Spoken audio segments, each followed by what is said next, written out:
తెలంగాణ వెనుకబాటుతో ఇంకా అలానే ఉంది. కొన్ని జిల్లాలు అభివృద్ధి చెందుతున్నాయంటే ఆదిలాబాద్ నుంచి ఆరుమూరుకు సుమారు 6,000 కోట్ల రైల్వే బ్యాంక్ డిపిఆర్ అప్రూవల్ చేశారన్నమాట. అభివృద్ధులు ఎవరినైనా నిర్ణయిస్తామన్నా.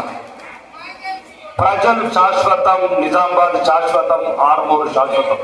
నిన్నొక్కళ్ళు ఇయ్యొక్కళ్ళు రేపొక్కళ్ళు మన అధికారంలో ఉంటాము పోతాం. మీ దృష్టి కూడా చాలా సమస్యలు తీసుకొస్తున్నా. దయచేసి మరియు ఈ ఐలాపూర్ హాస్టల్ ఎట్లా దళిత బిడ్డలు ఉన్నారో, పేద బిడ్డలు ఉన్నారో, బుద్ధవాన్పూర్లో కూడా 2 హాస్టళ్లు కూలిపోయే పరిస్థితులు ఉన్నాయన్న. తిరుగుతున్నా మంత్రి ఎక్కని గడప లేదు, మొక్కని మంత్రి లేదు. బీసీ హాస్టల్ కూలిపోయే దశలుందన్న బుద్ధవాన్పూర్లో. ఎస్సీ హాస్టల్ కూలిపోయే దశలుంది. సెక్రటరీతో మాట్లాడుతున్నాను, ఐఏఎస్ ఆఫీసర్ మాట్లాడుతున్నాను.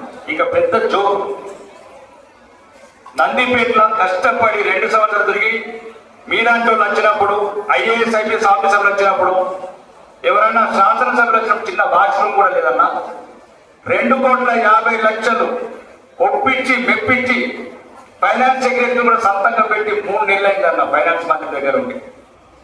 ఆర్ఐబీ గెస్ట్ హౌస్ అన్న. ఈరోజు మీలాంటి వాళ్ళు వచ్చిన, మనలాంటి వాళ్ళు ప్రోటోకాల్ ప్రకారం వచ్చాం. వాష్రూమ్ కూడా లేదు నందిపేటలో. 2,50,00,000 ఫైల్ 3 నెలలు పెట్టుకుంది. 3 రోజుల కింద కూడా ఇలా పోయి గారి దగ్గర దయచేసి సంతకం పెట్టండి. ఖమ్మంకు 1000 కోట్లు ఉండబడి మాకు అభ్యంతరం లేదు. మాకు 2 కోట్లు ఇవ్వండి. ఇవన్నీ మీ దృష్టికి తీసుకొస్తున్నానా. సమస్యలు చెప్పుకుంటే చాలా ఉన్నాయి. ఈ రోజు మార్కెటింగ్ కమిటీ కావచ్చు, ఆరుమూరు కూడా మార్కెటింగ్ కమిటీ కొత్తది కట్టడానికి ప్రయత్నం చేస్తున్నామన్నా. అక్కడ కూడా పార్కు లేదు. మరీ ముఖ్యంగా అన్న ఆలూరు, డొంకేశ్వర్లో అవి మండలాలన్నా. అవి మండలాలు. కూర్చోడానికి ఆఫీస్ లేదు, చెప్పడానికి చెప్పరాసి లేదు.